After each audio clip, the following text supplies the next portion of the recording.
Putin Modi की मुलाकात पर अमेरिका की अपील, भारत रूस से यूक्रेन जंग पर बात करे। ये कौन कह रहा है? अमेरिका कह रहा है कि भारत ऐसा करे, यूक्रेन की संप्रभुता के मुद्दे पर बात करनी चाहिए भारत को रूस से। यह अमेरिका की तरफ से कहा गया और अमेरिका के विदेश विभाग के प्रवक्ता मैथ्यू मिलर ने यह बातें कही हैं और यह भी याद दिलाया गया है कि भारत तो हमारा भी रणनीतिक साझेदार है। मिलर क्या कह रहे हैं? और बीके श्रीवास्तव जी हमारे साथ न्यूयॉर्क से ही मौजूद हैं। किस तरह से आप देखते हैं श्रीवास्तव जी अमेरिका के इस रुख को? आदत है कि जाती नहीं। अभी भी अमेरिका की तरफ से बताया जा रहा है कि आप हमारे रणनीतिक साझेदार हैं, रूसी राष्ट्रपति से जब मिले तो क्या कहें क्या ना कहें, जबकि युद्ध को लेकर भारत का जो रुख है वो तो बहुत स्पष्ट है। आज भी हम इस बात को पुरजोर तरीके से सामने रख रहे हैं कि युद्ध से कोई हल नहीं निकलने वाला।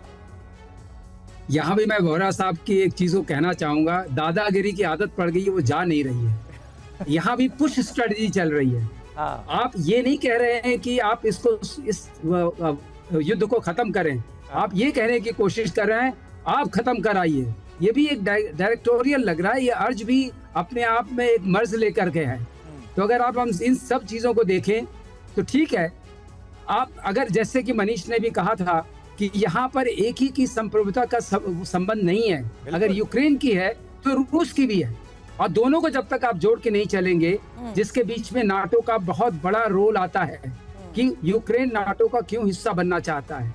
अगर यूक्रेन नाटो का हिस्सा बनता है तो उससे बहुत सारी मुसीबतें खड़ी होती हैं। यहाँ के जो एकेडमिशियंस हैं, चाहे जॉन मर्सहाइमर हो या कोई भी, बहुत सारे लोगों ने इस पर अपनी चिंता व्यक्त की हुई है। तो यहाँ पे भी दो भागों में बटा हुआ है यहाँ की ओपिनियन।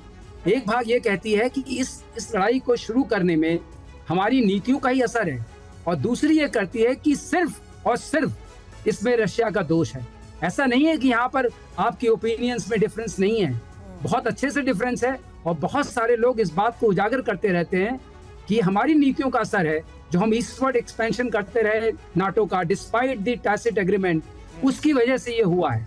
क्योंकि जब आप सोवरेनिटी की बात करते हैं तो दोनों देशों की सोवरेनिटी आती है। यूनाइटेड नेशन का जो चार्टर है वो सबके ऊपर एप्लीकेबल होता है। जब तक आप दोनों को रिस्पेक्ट नहीं करेंगे। पर भारत को जिस तरीके से रणनीतिक साझेदारी याद दिलाई जा रही थी, अमेरिका के बयान पर भारत का जवाब, यही अगली बड़ी खबर, क्योंकि ये साफ तौर पर कह दिया गया कि भारत हमेशा यूएन चार्टर का सम्मान करता है, क्षेत्रीय अखंडता और संप्रभुता का भी सम्मान। युद्ध के मैदान में कोई समाधान नहीं निकलेगा और डायलॉग और डिप्लोमेसी ही एकमात्र रास्ता है। वोरा सर, एक क्विक रिएक्शन इस बात पर भी, क्योंकि जब मैं कह रही थी कि इशू चाहे जितना मर्जी सेंसिटिव हो, युद्ध के हालात के बीच में प्रधानमंत्री का ये जो बयान हमेशा सामने आया है और युद्ध के मैदान में कोई समाधान नहीं निकलेगा, जिस तरीके से उन्होंने अपनी बात हमेशा रखी, दुनिया में इसी चीज की सराहना हुई, हेडलाइंस बनी कि युद्ध के हालात के बीच में भी पुतिन के साथ अगर मोदी बात करते हैं तो सीधी बात। बिल्कुल सही कहा आपने। Straight talk is the best kind of talk. ये घुमा फिरा के बात करनी, ये आप जानते हैं कि नेटो और जो वो बुढ़न साहब, जो बुजुर्ग साहब हैं वॉशिंगटन में, वो हमेशा बात करते हैं हम यूक्रेन का समर्थन करेंगे जब तक हम कर सकते हैं, जो कुछ हमारी ताकत है हम समर्थन करेंगे उसका। ये सब कहने की क्या जरूरत है? देश बर्बाद हो चुका है। मैडम, दक्षिण अफ्रीका जहां पे मैं इस समय विशेष सलाहकार हूं, एक कहावत है, जब हाथी लड़ते हैं नुकसान घास का होता है। घास यूक्रेन है, हाथी तो आप जानते हैं कौन है। So prime minister straight talk करते हैं कि भाई बैठ के बातचीत करो, समाधान इसका ढूंढो, और यही चीज पूरी दुनिया को बहुत पसंद है। अगेन आई रिपीट, दादागिरी नहीं चाहिए, बातचीत करो, डायलॉग और डिप्लोमेसी के जरिए हल जरूर निकलेगा। बिल्कुल। तो अमेरिका की चिंता का सबब क्या है, यह भी बहुत हद तक अमेरिका के इस बयान से सामने आ जाता है। क्या मनीष? बिल्कुल, देखिए अमेरिका जिस तरीके से बात को रखना चाहता है, देखिए भारत तो वैसे रखेगा नहीं, क्योंकि भारत की समझ इस पूरे कॉन्फ्लिक्ट को लेकर अलग है। हो सकता है अमेरिका भी इस बात को समझता हो, लेकिन अभी अमेरिका के हित कुछ और हैं।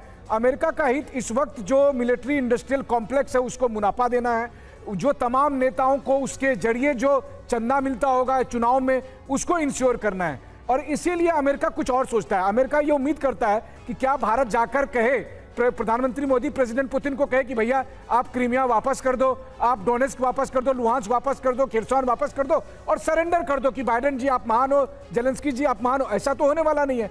भारत व्यवहारिक बातों को समझता है। भारत जानता है कि इस कॉन्फ्लिक्ट का हिस्टोरिकल बैकग्राउंड क्या है, क्यों सोवियत संघ का विघटन हुआ, यूक्रेन ने क्या एग्रीमेंट किया था, यूक्रेन नाटो में क्यों जाना चाहता, और सबसे बड़ी बात देखिए, वादा किया था अमेरिका ने यूक्रेन से कि नाटो का सदस्य बनाएंगे।